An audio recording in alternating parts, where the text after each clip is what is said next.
اچھا بنجوتا صاحب، مولانا ہاتھ کیوں نہیں پکڑا رہے؟ اب تو کامران مرتضیٰ کا بھی میں بیان دیکھ رہی تھی کہ وزیر اعلیٰ کے پی بیجا تنقید ان پہ کر رہے ہیں، تو وہ کہتے ہیں وہ کسی اور ایجنڈے پہ ہیں، اور شاید اڈیالہ جیل سے باہر والی قیادت کو اگر فیصلہ سازی دے دی جائے تو شاید معاملات آپ کے دونوں جانب ٹھیک ہو جائیں، لیکن وزیر اعلیٰ کے پی کو کیا اعتراض ہے؟ دیکھیں، بات یہ ہے کہ وزیر اعلیٰ کے پی کو کوئی اعتراض نہیں ہے۔ جہاں تک بات ہے علی امین صاحب کی، تو علی امین صاحب جس حد تک اپنا رول ادا کر سکتے ہیں وہ کر رہے ہیں، اور اگر جس کو بھی کوئی تحفظات ہیں یا کوئی معاملہ وہ سمجھتا ہے کہ یہ معاملہ ٹھیک نہیں ہے تو ہم تو بالکل حاضر ہیں، ہم تو کسی موقع پر پیچھے نہیں ہٹے۔ دوسری بات یہ ہے کہ مولانا صاحب کی جو جماعت ہے، وہ مولانا صاحب اب آئیں گے، خان صاحب کا پیغام بھی ان کے ساتھ ڈسکس کیا جائے گا مل کے۔ آج بھی ہمارا ایک اہم بیٹھک ہے کے پی کے اندر، اور کل بھی ایک اہم اجلاس ہے کے پی کے ہاؤس جو اسلام آباد ہے وہاں پر۔ انشاءاللہ تعالی یہ تمام اسٹریٹجی جو ہے ہم ڈیسائیڈ کریں گے، اور جو مولانا صاحب کے تحفظات ہیں ہماری پوری کوشش ہے کہ ان کو دور کیا جائے، اور ان سے ہماری یہی گزارش ہے کہ یہ ملک کا معاملہ ہے، پاکستان میں آئین اور قانون کی سربلندی کی بات ہے، تو اس میں آپ بھی ساتھ دیجیے، اور باقی بھی تمام جماعتیں جو اس اپوزیشن میں موجود ہیں، جو اس کاز کو سپورٹ کرتی ہیں، وہ ساتھ دیں تاکہ ہم مل کے آگے بڑھ سکیں۔ بالکل صحیح۔ اور نعیم صاحب، اگر جیل ایک ہے، اس جیل میں قید آپ کا بانی بھی ایک ہی ہے، لیکن جو لوگ ان سے ملاقات کرنے جاتے ہیں وہ باہر آ کر پھر متضاد بیانات کیوں دیتے ہیں؟ کچھ کہتا ہے انہیں افطاری نہیں مل رہی، کوئی کہتا ہے ان کی طبیعت خراب ہے، پھر کئی دفعہ علیمہ صاحبہ کریکٹ کرتی ہیں آ کے۔ کون سچ بولتا ہے، کون جھوٹ بولتا ہے؟ دیکھیں، اندر سے باہر نکل کر کسی نے کوئی متضاد بیان نہیں دیا کہ اندر کوئی ملا ہو اور باہر آ کر اس نے کہا ہو کہ صحت خراب مجھے نظر آئی ہے یا ان کی طبیعت خراب ہو گئی ہے۔ جو باہر دوست کولیگ ہمارے یا پی ٹی آئی کے یا افیلیٹڈ یا کوئی اور جو بیٹھے بات کرتے ہیں یا ٹویٹ کرتے ہیں یا کوئی ذکر کرتے ہیں، کسی کو اگر انفارمیشن ملتی ہے تو اس انفارمیشن کی بنیاد کے اوپر بات کرتا ہے۔ تو ہم نے بھی ان سے یہ گزارش کی کہ نو ڈاؤٹ آپ کو عمران خان صاحب کی صحت کے حوالے سے کنسرنز ہیں، اور ڈیفینیٹلی میرا لیڈر ہے، اگر مجھے کوئی بتائے گا اور میرا کوئی دوست بتائے گا، میرا کوئی بھائی بتائے گا، یا میرا کوئی وہاں پر کولیگ بیٹھا وہ بتائے گا کہ وہاں پر یہ پوزیشن آ گئی ہے، عمران خان کے اوپر یہ سختی کی گئی ہے،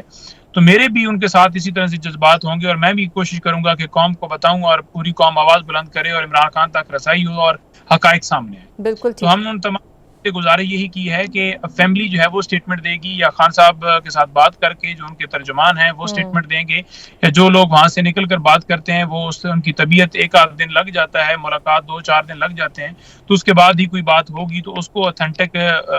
کرنے بھی دیا جائے، اور آپ مہربانی فرما کے اس میں اس طرح کے بیانات نہ دیجیے۔ اسی وجہ بالکل سے صحیح۔ خان صاحب نے ترجمان بھی مختص کیے ہیں، اور انہوں نے کہا ہے کہ یہی لوگ یا فیملی یا جو میری طرف سے لوگ لگائے گئے ہیں وہی بات کریں گے۔ تو سر فیصل چودھری کو کیوں ہٹایا گیا ہے؟ اور بشرا بی بی بھی آج کل لیگل ٹیم پر خاصی برہم ہے، مشال یوسف زئی کو بھی ترجمانی سے ہٹا چکی ہیں۔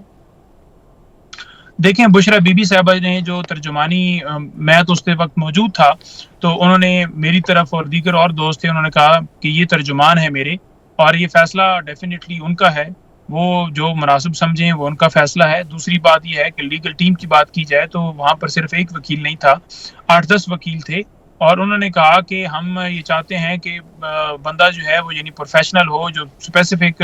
اس حوالے سے ہو، جو رات دن اسی کے اوپر کام کرے۔ یعنی اگر آپ دیکھیں تو میرے اوپر بھی 12 مقدمات ہیں، کبھی میں پشاور ہائی کورٹ ہوتا ہوں، کبھی میں اسلام آباد ہائی کورٹ ہوتا ہوں، کبھی میں کہیں ہوتا ہوں، کبھی میں پہنچ سکتا ہوں، کبھی نہیں پہنچ سکتا، تو وہ مشکل ہو جاتا ہے ہمارے لیے، کیونکہ ہم جو ہے وہ پی ٹی آئی کے ساتھ لیگل ان کا ورک کرتے ہیں، اور ساتھ ہم سے ہمارا قصور یہ ہے کہ ہم نے ٹکٹس لیے اور الیکشن لڑا، تو اس کے بعد ہم بھی دہشت گرد ہو گئے، تو لہٰذا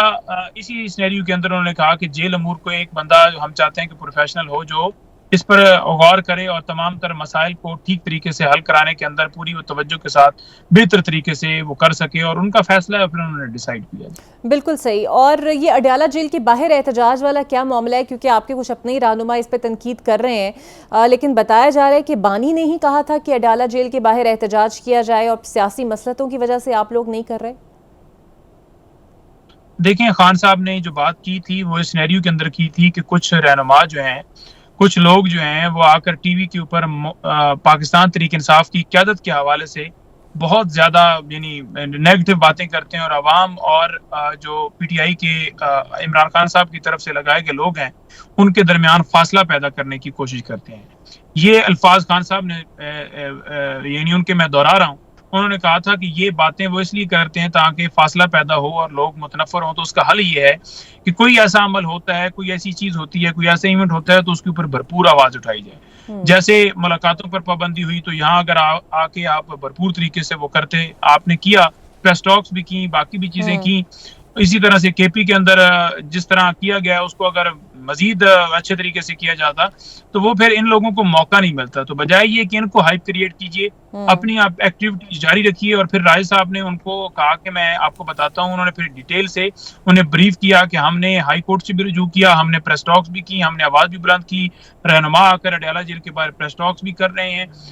باقی جو ان کے ساتھ انہوں نے شیئر کیا وہ علیحدہ میں تھا، جو انہوں نے پھر خان صاحب نے اس کے اوپر فائنل ڈائریکشن تو ان کو دینی تھی، نہ مجھے دینی تھی، نہ فیصل چودھری کو دینی تھی، نہ کسی اور کو دینی تھی، کیونکہ جب علیحدہ سے بات ہوئی اور وہ سیکرٹری جنرل ہیں تو ان کو جو ڈائریکشن جائے گی وہی ڈائریکشنز ہوں گی، وہی اس کے اوپر ہی عمل ہوگا. تو انہوں نے اپنا ہی طرف سے جواب دیا، جس جواب کے اندر خان صاحب نے ان کو پھر جو بھی ہدایت دی اس کے مطابق ہی ہم اسٹریٹجی بنا رہے ہیں. جی بالکل صحیح.